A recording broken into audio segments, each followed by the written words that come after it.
जितने दिन मैं और नीतीश जी साथ में थे, हमारा रिलेशन पिता पुत्र तुल्य ही था। उन्होंने मुझे पुत्र की तरह ही रखा और मैं पिता की तरह ही उनका आदर करता था। भाई नीतीश जी और लालू जी यहाँ के राज्य के ही नहीं, देश के बड़े नेता हैं। उनके पास बहुत सारे एमएलए हैं, एमपी हैं, 20, 25, 30 वर्ष का राजनीतिक अनुभव है। उनके पास बड़े दल हैं। मैं अकेला व्यक्ति यहाँ बैठा हुआ हूँ, वो क्यों हमें तवज्जो देंगे? भाई बिहार में ये करने जा रहे हैं। अब अगर आपको फिर भी मन में डाउट है तो बेझिझक आप वो डाउट रखिए और आने वाले महीने में मेरे कार्यकलाप को देखिए और उसके अनुसार फिर अपना मन बनाइएगा। भाई नीतीश जी और लालू जी यहाँ के राज्य के ही नहीं, देश के बड़े नेता हैं। उनके पास बहुत सारे एमएलए हैं, एमपी हैं, 20, 25, 30 वर्ष का राजनीतिक अनुभव है। उनके पास बड़े दल हैं। मैं अकेला व्यक्ति यहाँ बैठा हुआ हूँ, वो क्यों हमें तवज्जो देंगे? वो तवज्जो न दें, इसलिए मेरे लिए तो यही अच्छा है। मैंने अपने ट्वीट में क्या कहा और मैं आपको बार बार यहाँ क्या कह रहा हूँ? भाई मैं कोई चुनाव लड़ नहीं रहा हूँ, मैं किसी दल को तोड़ने की बात कर नहीं रहा हूँ। मैंने सिर्फ इतना कहा कि मैं बिहार के लोगों के पास जाना चाहता हूँ और ये समझने का प्रयास करना चाहता हूँ कि आगे का रास्ता क्या हो। अब इसमें लालू जी या नीतीश जी जैसे बड़े नेताओं को मुझे क्यों तवज्जो देनी चाहिए? मुझे तो ऐसा लगता है कि जो लोग तवज्जो दे रहे हैं या जो इस पर टीका टिप्पणी कर रहे हैं, वो भी अनावश्यक अपना समय जाया कर रहे हैं। मेरी हस्ती इतनी बड़ी नहीं है कि इतने बड़े लोग हम पर टिप्पणी करें।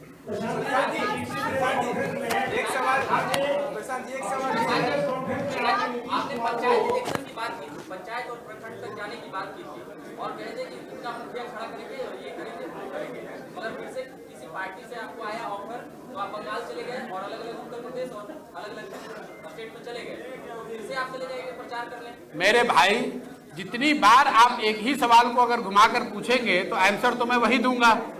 आपको मैंने बताया कि जो मैं काम करता था, जिसकी वजह से आप बैठे हुए हो यहाँ, जिस बात का आप संज्ञान लेते हो कि ये काम इनको करने आता है, या जो भी मेरी छोटी बड़ी पहचान है, उसी काम की वजह से है।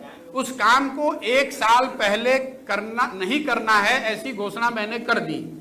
1 साल सोचने के बाद आगे का रास्ता तय कर रहे हैं और आपको पब्लिकली बता रहे हैं कि भाई बिहार में ये करने जा रहे हैं।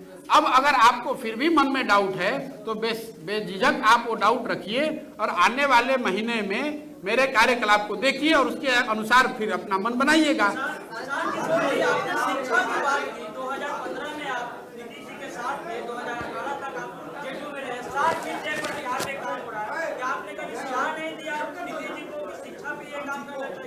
देखिए 2015 में आप में से जिन लोगों ने गंभीरता से उस अभियान को देखा होगा, 7 निश्चय की परिकल्पना बिहार में 40,000 गांवों में लोगों से फीडबैक लेने के बाद करी गई थी।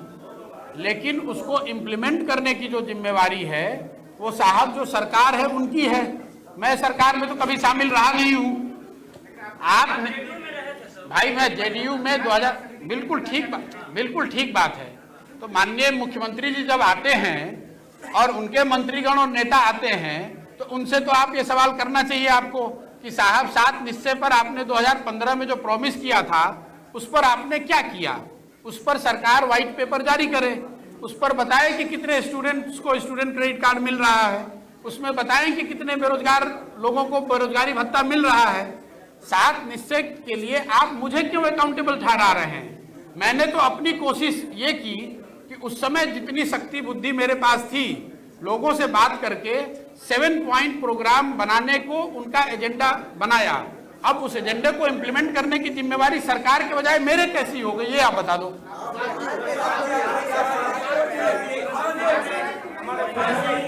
अपनी पिछली प्रेस कॉन्फ्रेंस में आपने कहा था कि नीतीश कुमार जी आपके पिता तुल्य हैं। आज आप शुरुआत कर रहे हैं तो गांधी जी है, जन सुराज है, पैदल यात्रा है। नीतीश कुमार सुशासन की बात करते हैं, गांधी जी के 10 सिद्धांतों की बात करते हैं, चंपारण से वो भी पैदल यात्रा करते हैं। बिहार के नीतीश जी ने कब पैदल यात्रा की? अच्छा, यात्रा की है। तो लोगों को ये शंका क्यों ना हो कि आपकी जो राजनीति होगी आगे आप लोगों से मिलेंगे? अगर राजनीतिक पार्टी बनाने की आवश्यकता आपको महसूस होती है, पार्टी बनेगी तो आपकी राजनीति आपके पिता तुल्य नेता के नहीं होगी। नहीं, देखिए, अगर नीतीश जी के विचारधारा में या उनके कार्यकलाप में या उनके कार्यशैली में अगर कुछ अच्छी बातें हैं तो नीतीश जी ही क्यों, किसी भी समाज में किसी भी व्यक्ति के पास अगर कुछ अच्छा है तो उससे सीखने में या उसको अपने कार्यशैली में समाहित करने में कोई दिक्कत नहीं है। मैं तो आपको ये कह रहा हूं कि मैं बिहार के हर उस व्यक्ति के पास जाना चाहता हूं जो कुछ सुझाव दे सकता है, कुछ मदद कर सकता है। नीतीश जी तो बहुत बड़े आदमी हैं, यहाँ 15 साल मुख्यमंत्री रहे हैं। अगर उनकी सीख से, उनकी बुद्धि से, उनके अनुभव का लाभ अगर मुझे कुछ मिल रहा है तो उसमें नुकसान क्या है। जहाँ तक मेरे उनके संबंध, पर्सनल संबंध की बात है, तो मैंने पिछले प्रेस कॉन्फ्रेंस में भी कहा है और अभी मैं रिपीट किए देता हूँ। जितने दिन मैं और नीतीश जी साथ में थे, हमारा रिलेशन पिता पुत्र तुल्य ही था। उन्होंने मुझे पुत्र की तरह ही रखा और मैं पिता की तरह ही उनका आदर करता था। लेकिन इसका मतलब ये नहीं है कि मेरी अलग जर्नी नहीं हो सकती है। इसका मतलब ये नहीं है कि मैं उनसे अलग विचारधारा या अलग सोच नहीं रख सकता हूँ। आपने देखा, मैं जदयू में था और सीएए एनआरसी के मुद्दे पे मुझे हटाया गया और पब्लिक डोमेन में ये बात है। मैं नीतीश जी से मिलने आया तो नीतीश जी ने मुझे फिर से आश्वस्त उस मीटिंग में करा कि मैं बिहार में ये लागू नहीं करूंगा। मेरा उनको प्रश्न इतना ही था कि अगर आपको बिहार में लागू करना नहीं है तो आपने पार्लियामेंट में वोट क्यों किया, और अगर ये किया तो फिर मेरे जैसे व्यक्ति का इसमें रहना बहुत मुश्किल है। बाद में उन्होंने अपने विवेक के अनुसार उचित समझा, मुझे निकाल दिया। वो ठीक है, वो उनकी पार्टी है, उन्होंने मुझे निकाल दिया, कोई दिक्कत नहीं है।